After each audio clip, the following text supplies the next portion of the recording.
Otep à tous, bien-aimés frères et sœurs. L'Allemagne est chassée du Niger. Vous savez où est-ce qu'ils sont partis? Eh bien, ils s'en vont en Côte d'Ivoire, en Mauritanie ou encore au Bénin. Donc, tous les Européens qui sont chassés de l'AES, du Mali, du Burkina et du Niger, qu'ils ont détruits, parce que ce sont eux qui ont amené le terrorisme dans le Sahel, tous, ils vont autour du Sahel. Et pourtant, ils vous disent que nous, on est venus pour les aider. Mais ils ne veulent plus de notre aide. Vous venez aider quelqu'un, la personne ne veut plus de votre aide. Repartez, laissez la personne souffrir. Pourquoi vous allez vous mettre à sa fenêtre avec des fusils pour tirer sur ses enfants? Ça n'a pas de sens. Bien-aimés frères et sœurs, ce que vous êtes en train de voir là, c'est un coq qu'on vient d'égorger. Et la tête continue à sauter, bouger par-ci, par-là. Ça donne l'impression que le coq est encore là, il est encore vivant. Mais non, il n'est plus vivant, il est déjà mort. C'est ça l'Europe.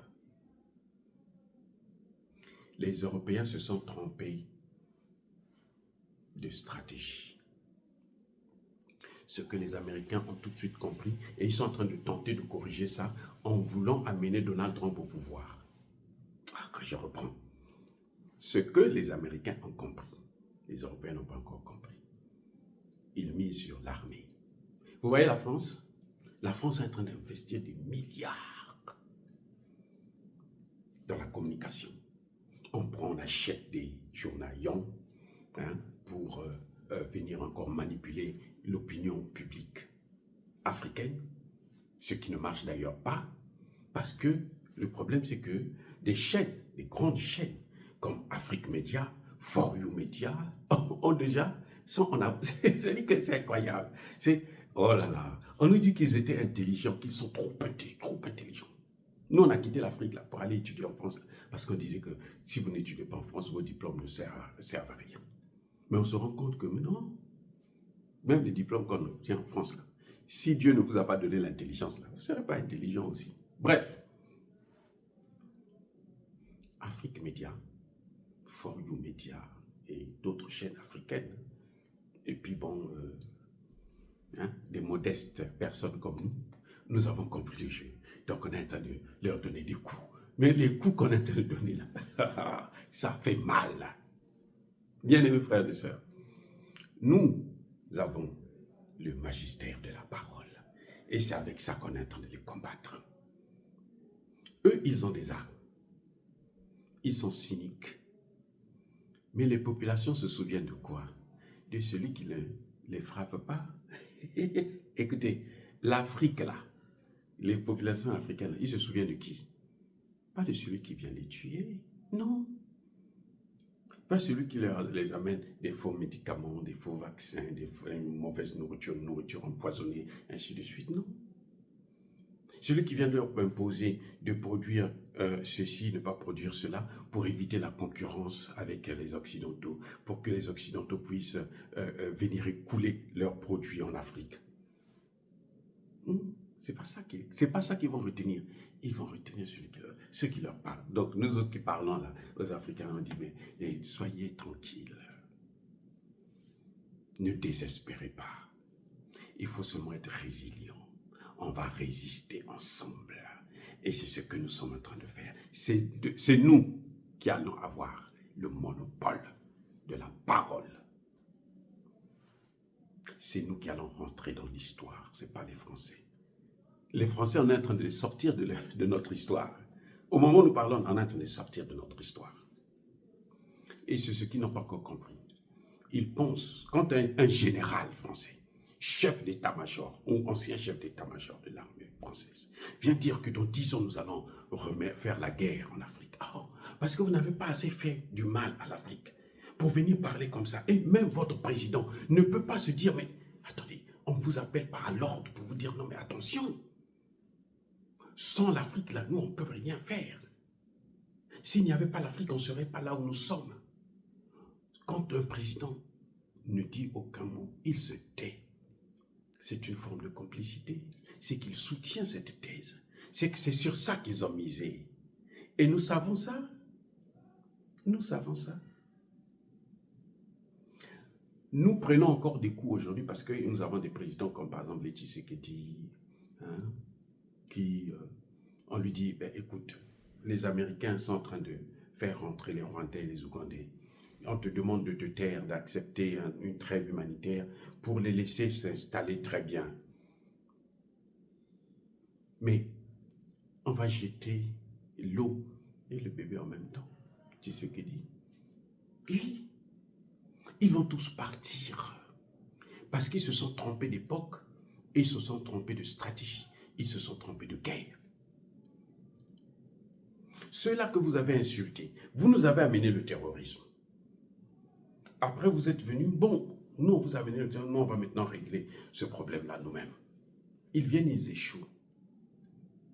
Nous, on comprend ça, on dit, bon, ok, partez, laissez-nous nous battre sans vous, contre ce que vous nous avez amené comme fléau. Qu'est-ce qu'ils font? Ils vont encercler l'AES. Vous croyez qu'ils vont aller où?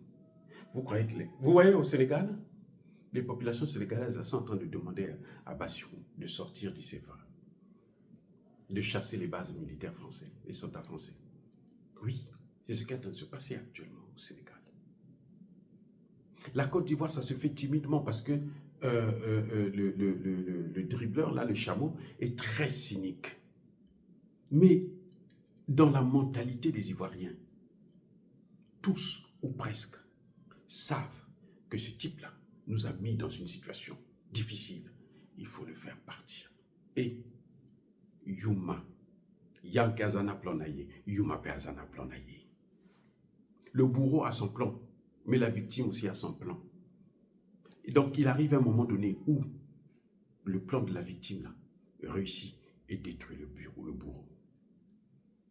C'est ce que nous on appelle en congolais Yuma Abaraka Yanke.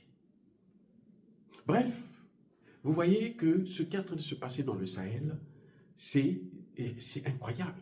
On chasse, les Allemands les chassent, eux aussi ils vont en Côte d'Ivoire. Les Français on les chasse, ils vont au Bénin, ils vont en Côte d'Ivoire, ils vont au Sénégal. Parce qu'ils se trompent de guerre et ils se trompent d'époque.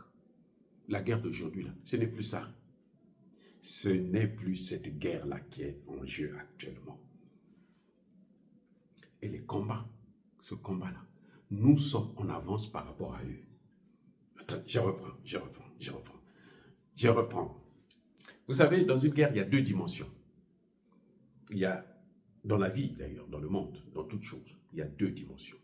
Il y a la dimension physique que nous voyons, mais il y a aussi la dimension surnaturelle que nous ne voyons pas. Seuls certains initiés peuvent voir cette dimension-là. Et puis, la Bible dit, les choses cachées sont révélées aux enfants. C'est-à-dire que les enfants ici, là, ce n'est pas ceux qui vont à l'église, là. Non, ils ne valent rien, pour la plupart. Je vous dis, vos pasteurs, là, ils ne valent rien. C'est un pasteur congolais qui est allé dire qu'après Jésus, c'est Paul Kagame. Un pasteur congolais. Kagame qui a tué 18 millions de Congolais. Quand un pasteur dit ça, vous croyez que vous pouvez faire confiance à ce genre de pasteur? Donc ce n'est pas ça. Quand je parle de les enfants là, ce n'est pas ceux-là, les enfants là.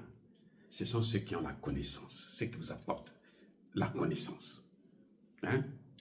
Je ne sais pas, je ne peux pas me juger si je fais partie ou pas, mais ça c'est à vous de le dire. Mais je veux dire que le combat qu'on est en train de mener là, c'est un combat qui est au niveau spirituel. Et nous avons des alliés de poids. Nous avons la Chine, nous avons la Russie, nous avons l'Iran, nous avons la Corée du Nord. La Turquie, bon, hein, so-so.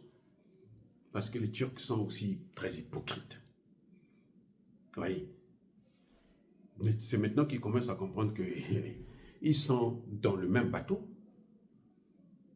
Les Européens ont refusé d'intégrer la Turquie dans l'Europe parce que la Turquie, ce sont des Arabes.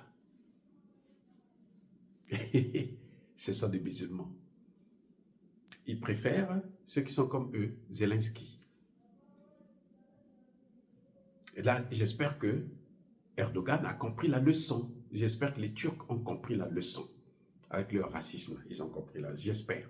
Bref, nous ne sommes plus dans cette guerre que les Européens sont en train de mener en Afrique. Non, nous sommes dans une autre dimension.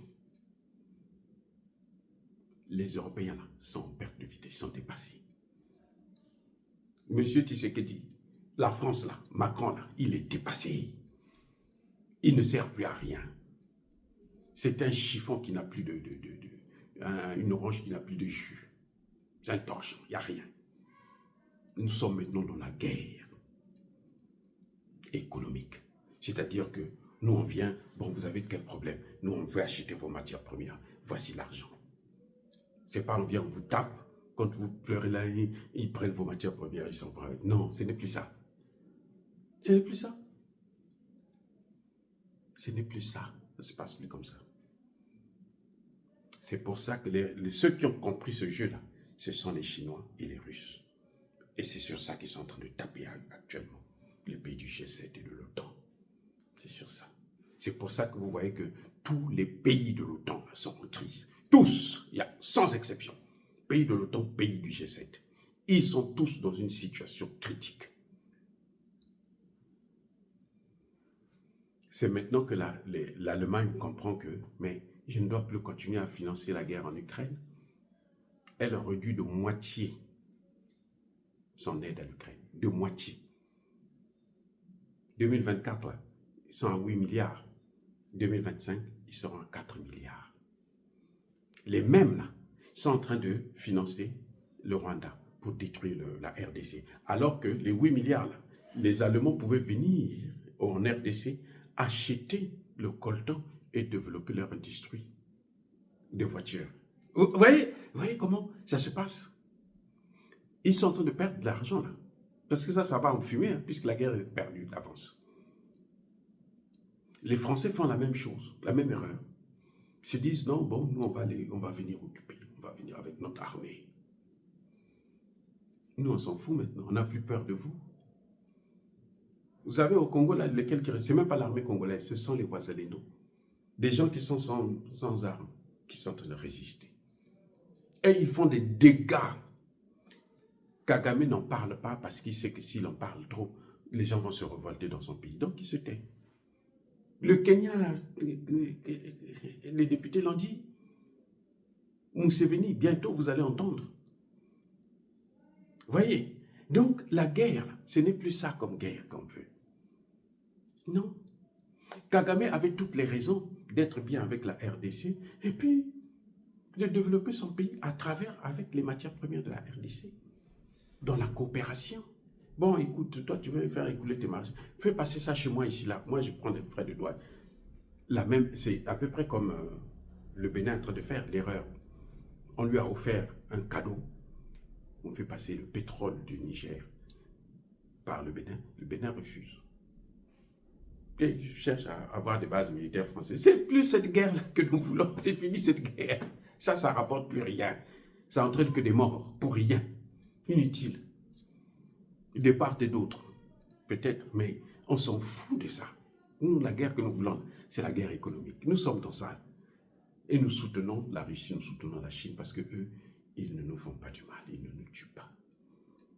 Bien-aimés frères et sœurs, soyez bénis, abondamment bénis par le Dieu des Kémites et par nos ancêtres angélisés. Mais que tous ceux qui persécutent le continent africain, le pillent et le déstabilisent, qu'ils soient noirs, blancs, chinois, arabes, juifs, indiens, qui qu'ils soient punis, maudits, foudroyés, neutralisés, écrasés, effacés par le Dieu des Kémites et par nos ancêtres angélisés. Vive l'Afrique éternelle, j'ai dit et j'assume.